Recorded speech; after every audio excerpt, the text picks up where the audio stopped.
নমস্কাৰ বন্ধুসকল, আশা কৰোঁ আপোনালোক সকলোৱে ভালে কুশলে আছে আৰু পুনৰ স্বাগতম জনাইছোঁ আপোনালোকক মোৰ এই চেনেল টিটক ট্ৰেভেললৈ। আৰু লৈ আনিছোঁ এটি আনবক্সিং ভিডিঅ'। এইবাৰ ভিডিঅ'টো সম্পূৰ্ণকৈ চাওক আপোনালোকে, কাৰণ এই ভিডিঅ'টি আন ভিডিঅ'তকৈ অলপ পৃথক হ'ব।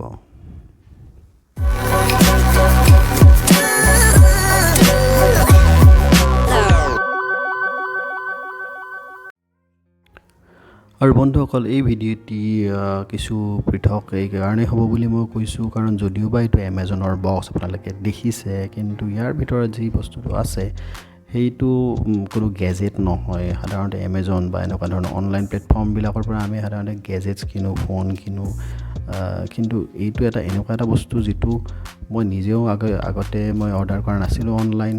তো কি আছে ইয়াৰ ভিতৰত, বক্সটোৰ ভিতৰত আপোনালোকে এতিয়া দেখা পাব। মই এতিয়া দেখুৱাই আছোঁ আপোনালোকক, চাওক কি আছে ইয়াৰ ভিতৰত।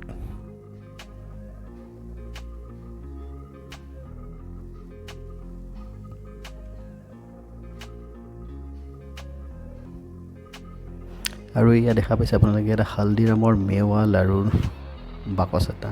এইটো এটা মিঠাইৰ বক্স হয়, দামটো 499।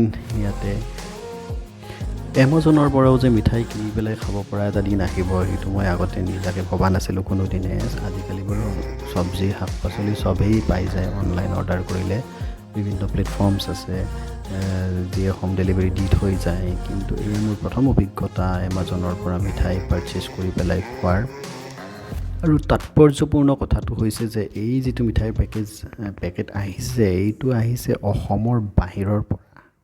ভিডিঅ'টো মই এইকাৰণে বনালোঁ কাৰণ বৰ্তমান দীপাৱলীৰ সময় আৰু কিছুদিন পিছতে দীপাৱলী আহি আছে, আৰু এই সময়ত নৰ্থ ইণ্ডিয়াত, উত্তৰ ভাৰতত মানে এটা বিশেষ এটা উৎসৱমুখৰ পৰিৱেশ এটা সৃষ্টি হয়। তাত দোকানবিলাকত যদি আপোনালোকে যায়, তেতিয়াহ'লে আপোনালোকে দেখিলেহে আপুনি বিশ্বাস কৰিব, ইমান মিঠাইৰ তাত বিক্ৰী হয়, আৰু মিঠাইবিলাকৰ ইমান ধুনীয়া ধুনীয়া আকৰ্ষণীয় পেকেজিং।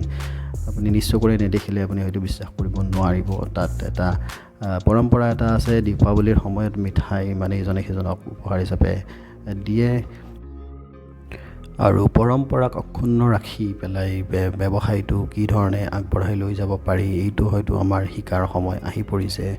আৰু মই আশা কৰোঁ এটা দিন আহিব য'ত হয়তো আমাৰ যি থলুৱা খাদ্য সম্ভাৰ আছে, আমাৰ যি মিঠাই আছে বা পিঠা পনা আছে, সেইবিলাকো এদিন এনেকুৱাকৈ ধুনীয়া আকৰ্ষণীয় পেকেজিঙৰ জৰিয়তে, ব্ৰেণ্ডিঙৰ জৰিয়তে গোটেই সমগ্ৰ দেশতে ইঠাইৰ পৰা সিঠাইলৈ আমি পঠিয়াব পৰা এটা সময় আহি পৰিব। গতিকে সেই উদ্দেশ্য ৰাখি মই এই ভিডিঅ'টো বনাইছোঁ, যাতে অন্ততঃ কোনোবাই এই ক্ষেত্ৰত ভাবি পেলাই আগভাগ ল'ব পাৰে। ভিডিঅ'টো চোৱাৰ বাবে আপোনালোক সকলোকে ধন্যবাদ।